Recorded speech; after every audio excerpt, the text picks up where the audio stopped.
Welcome back to Switch to Linux. It is Friday and it's time for the news. We're going to start out today talking about a little bit of privacy news that's out there. So basically what we're going to be looking at here in the privacy section is just a few of the ways out there that privacy is kind of under assault here. So let's just go ahead and dive on in. So first, if you remember, this whole issue with Facebook, they're coming out and saying, oh, we're going to push those new EU privacy requirements out to everyone. Everyone on our network's going to have this. I think they looked at this, or maybe their board of directors, or somebody who was making a lot of money who now seeks to lose a lot of money in this. They looked at this and said, dude, this is a bad idea. And so they decided to backtrack on that a little bit. They're going to give everybody the controls you have in EU, but they're not actually going to follow all of the EU privacy. So basically they said they were going to put everybody, which is about 2 billion people, 1/3 or more of the world is on Facebook. That's scary. So with the rolling out of the new EU laws, which is kind of going through everything, anybody who does any specific commerce with EU has a new series of laws they have to abide by and agree by.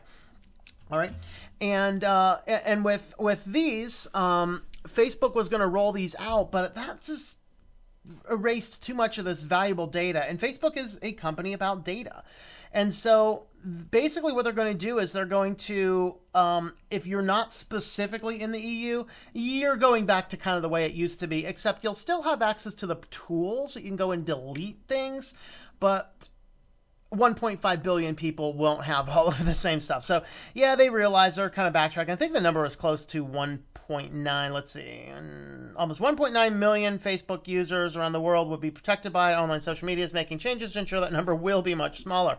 So members outside the United States, Canada, whether they know it or not, are currently governed by terms of service of the international headquarters in Ireland, which has very easy to get around laws. So that's one of the downsides is working with this global economy is businesses with the money to do it are going to run around the world and figure out where is the most profitable place they can set up their businesses for a variety of different things.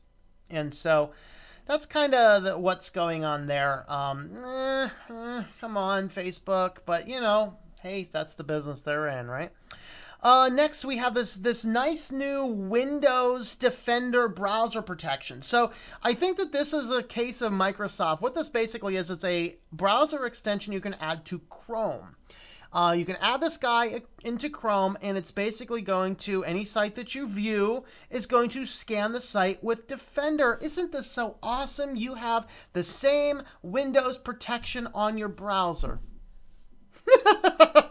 I think this is a case of Microsoft going, you know what? Everybody out there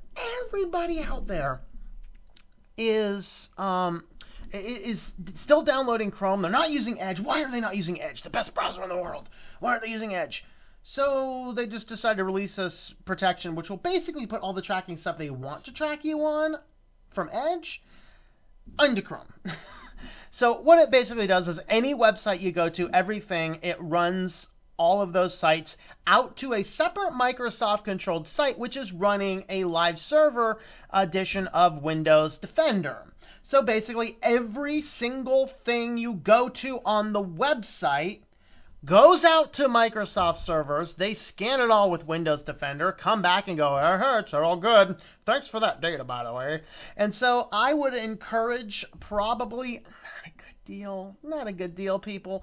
This is not a good thing. This is just Microsoft realizing people are not giving up Chrome as easy. I mean, they've done everything they could to force people on Edge, but they've realized that people are still going to use Chrome, and so this is the next thing. We're going to push the Windows Defender browser protection on your Chrome devices so they can still spy on everything that you do. So, way to go, Microsoft. Way to spin that for a wonderful thing. Except, if I got some pop-up thing that looks anything like this, I think, is this malware? Is this thing, the way this thing looks, it's malware. I don't know. But anyway, basically, I don't know.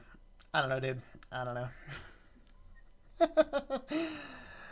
Oh boy, well, if you want to figure out where those free-range children from Utah happen to be, if you don't remember that, a couple of weeks ago, the state of Utah passed the Free-Range Children Act, or whatever it was called, so people could have free-range children. Well, now Verizon has a new way that you can keep track of all them little kiddos.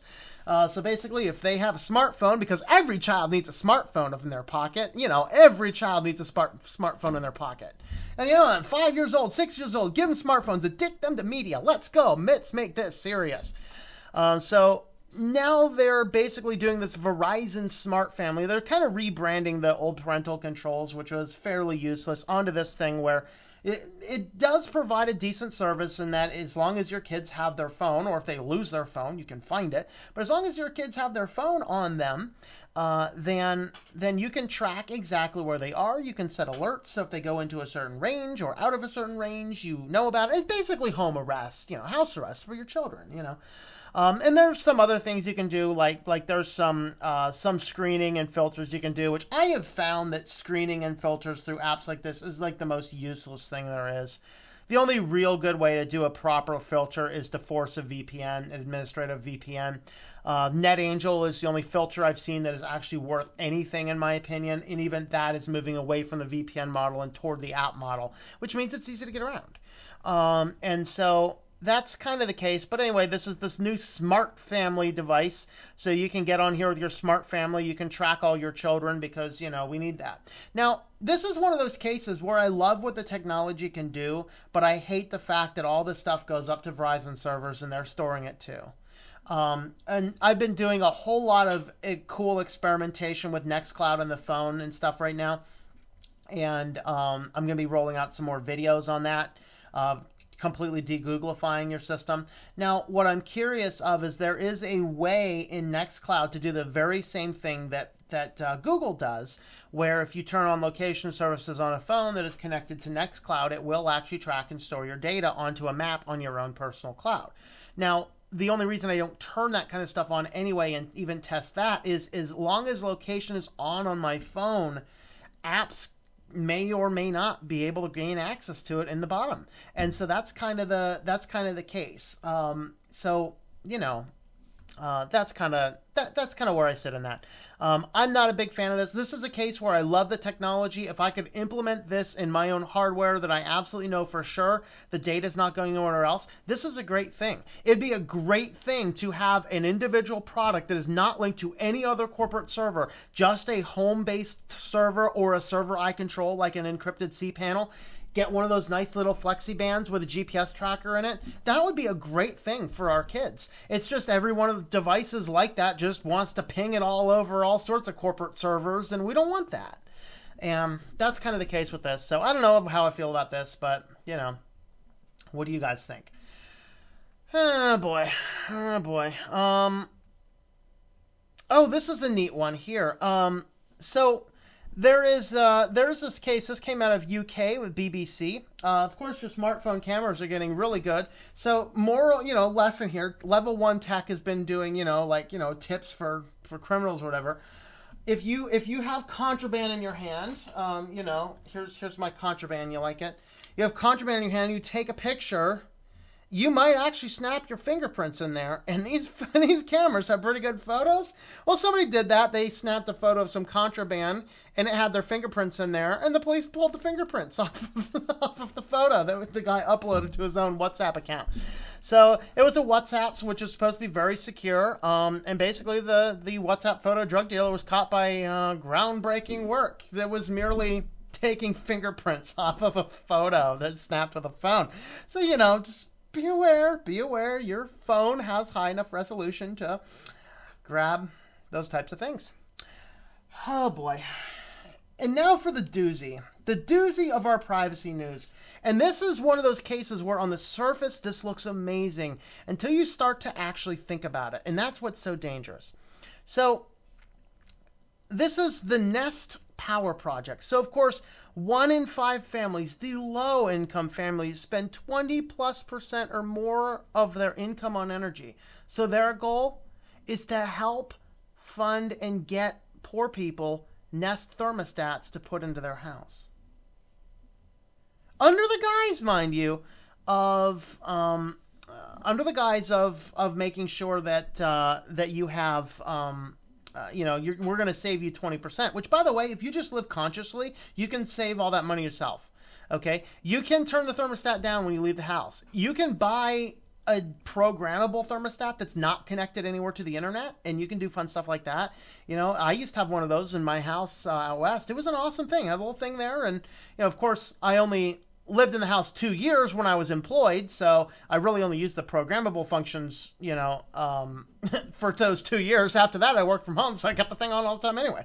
But it's a very simple matter. If I leave for the weekend, dude, I turn the thermostat way down. Not a huge deal. Not a huge deal at all to do that.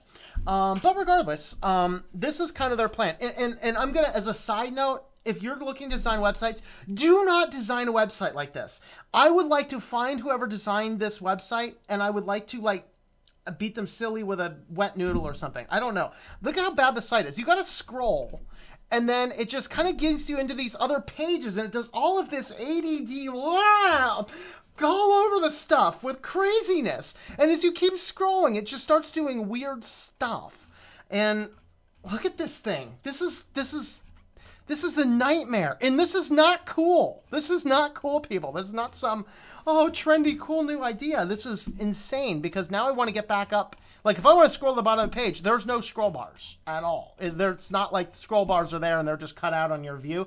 There are none. It's just going all over the place. Don't build a website like this. But it boils down to the very bottom thing. Oh, come on. Let's go. Jeez. Boils down to the very, very bottom thing. Earth Day 2018, we're going to launch this. We're going to roll out Nest thermostats for people. If you're unaware, a Nest thermostat is an internet-connected, Google-owned thermostat that can program and learn and understand. It can go in and it can say, oh, you're home, or oh, you're not home, and it will adjust things accordingly. It learns your patterns. Of course, this is also the thermostat that a couple years ago up in Maine, in the dead of January when it was frozen out, they decided to push a software push, a required software push these things, and it bricked them all. And so all these people, all these snowbirds from up in Maine end up coming home to frozen houses and frozen pipes because their smart thermostats went really dumb with a brick. And so, but here is where I'm looking at this and saying, this is an issue. Of course, Google and these companies thrive off of data, and as ProPublica shows, the lower income people are at a higher risk of being utilized by big companies in exploitive and commercial ways. Well, this is a big data collection company that's trying to get these Nest thermostats put all over poverty-stricken areas' houses. That's what they're trying to do. And of course, under the guise of, we're going to help you save 20%, it's better just to teach them how to do things. How to fix your thermostats and things yourself, quite honestly. And so I begged some questions. And so I came over here and found the privacy-FAQ. And of course, what type of data does it collect? Here's your privacy statement. And this is funny because this does not even take you to the privacy policy. This takes you to another page with more privacy stuff. It's a bunch of fluff stuff. How does it keep it safe? Oh, we use HTTPS, SSL, AES, RSA, data encryption. And by the way, they store all of this data about you when you're home, when you're not home, et cetera, on an S3 bucket, an AWS S3 bucket, that very perpetually leaky place that tends to leak data left and right. Does it know when I'm home or not? This is funny. Our product can detect when someone's there, and we use information like this to make our products more thoughtful. Does anyone else think that's a little ominous? For example, the Nest thermostat can turn itself down so you're not heating an empty home. It also lets Nest protect light your way at night so you don't stub your toe. Okay, if you want to learn more, want to be more literal about it, no one at Nest or Google spends the day looking at a screen tracking if you're home or not. Does that not just seem a little bit hyperbolic to you? It kind of does to me. Now that Google owns Nest, does Nest tell Google when I'm home? No, Nest accounts and Google accounts are not cross-referenced or linked. There is a Works with Nest integration from Google, but like all Works with Nest integrations, it's entirely up to you if you want to turn this on. We'll only share information necessary to make things work. So, of course, if you want to, hey, Google, turn up my heat because your apparently putting on a touch too much weight to waddle on over to the thermostat and crank it up yourself. I mean, here we go. Do Nest products have ads on them? No, our mission is to reinvent the unloved things in your... What? What type of hack wrote this garbage? It's like dribbling. Like, when you start saying stuff like this, someone's lying here. I don't know. Reinvent the unloved things in your home, not to sell advertising.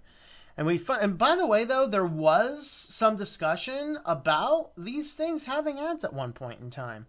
You probably don't want to hear a radio commercial come from your smoke alarm. We don't either. Yeah. They don't really care. So anyway, let's go ahead and look at the privacy statement in the link.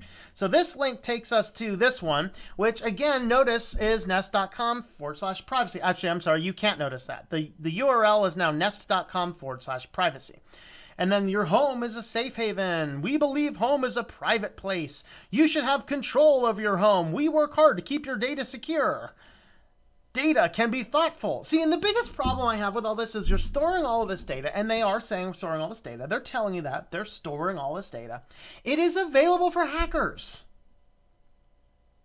If I am a hacker and I were to get in and access this database and I can work out the algorithms and figure out when someone's home and when someone's not, and I gather that out, man, I could produce a very nice darknet site about people's basic schedules and sell the list for $20 a pop, just like you sell credit card numbers. That is the potential error here. And I'm not all that comfortable with them storing all this stuff on an S3 bucket because they're probably outsourcing it to third-party contracts as their privacy policy dictates that they do. And that third-party contractor may or may not actually know how to secure an S3 bucket. So neighbors have to earn your trust. We should too. Now that you know our approach, now you can read our privacy policy. And so this is their privacy policy, and there's some fascinating things in here. Obviously, some of this stuff is duh. You know, if you order a Nest from us, we need to know where to deliver it. Hello. They do say they're not them, but their cyber source is where they get their accounts from. They do say that they store your credit card data. I'm not sure if does anybody have one of these? Are there recurring fees on this that they would need to store that information? Of course, there's a mailing list. You can choose to do that or not. This is where things get a little bit interesting. Device usage information. If you visit a site and are logged into your Nest account, we record the IP address that you visit the site from. And if you have a Nest device and other connected device, we record adjustments you make to the product through the website interface. We store the data along with your email address, information about your Nest device, data collected directly by the device, a history of your device settings, and all the information we have collected about the use of your Nest products and services. And then privacy statement for Nest products and services about information there. This is just, and we're not going to read all this, by the way. But here is where we get into the online stuff, where they're utilizing all this stuff. If you take a chance to read all this, they are tracking what sites you come to, what sites you're not going to. They're doing all the third-party links. They're using the session cookies. And they also have the option down here. We permit third-party advertising partners to use cookies and other technology to collect information about your web browsing activities for some time, over time and across different websites when you use our site. For example, we use advertising services with third-party partners such as Google, Display Network, and AdRoll. I feel like the Micro Machine Man. To market our services to you and other websites and online services. Through a process called retargeting, each service replaces a cookie in your browser, and when you visit our site so that they can identify you and serve ads to you on their site around the web based on your browsing activity. To avoid use of this information for advertising by third-party partners, you can change your browser settings to reject cookies. And that's what everybody should do right now, by the way. They do also, let's see, our site may contain links and websites operated by third parties, such as Facebook and Twitter, likes, tweets, pins, etc. These sites may also collect information, data sharing. So under no this is interesting. Under no circumstances where we share personal information for any commercial or marketing purposes unrelated to the delivery of Nest products and services without asking you first. Period. They want to make sure that period was in there. And that period is flanked by two periods. Go figure. We do not rent or sell the user lists. The following are limited situations where we may share information. A, with your consent. B, for external processing. C, as part of business transactions, which basically means anything. Upon sale or transfer of this company and or all part of its assets, your personal information may be among this items sold or transferred. we will request a purchaser to treat our data like the privacy policy in the place of the time of the collection. Like all that regular stuff. And then, of course, after those bullet points, we may share non-personal information in aggregated form. Your personal information may be processed, collected, and stored by Nest services in the United States or other countries outside European Union where our servers reside. As a result, your personal information may be subject to legal requirements, including lawful requirements to disclose personal information. And of course, they take this all very serious, and this is where you see that they are using an S3 bucket to store all this data. However, this is fun. However, Nest cannot guarantee that unauthorized third parties will never be able to defeat our security measures and use your personal information for improper processes. In the event that any information under our control is compromised as a result of breach of security, we will take reasonable steps to investigate the situation where appropriate and notify those individuals whose information may have been compromised. That is the biggest challenge.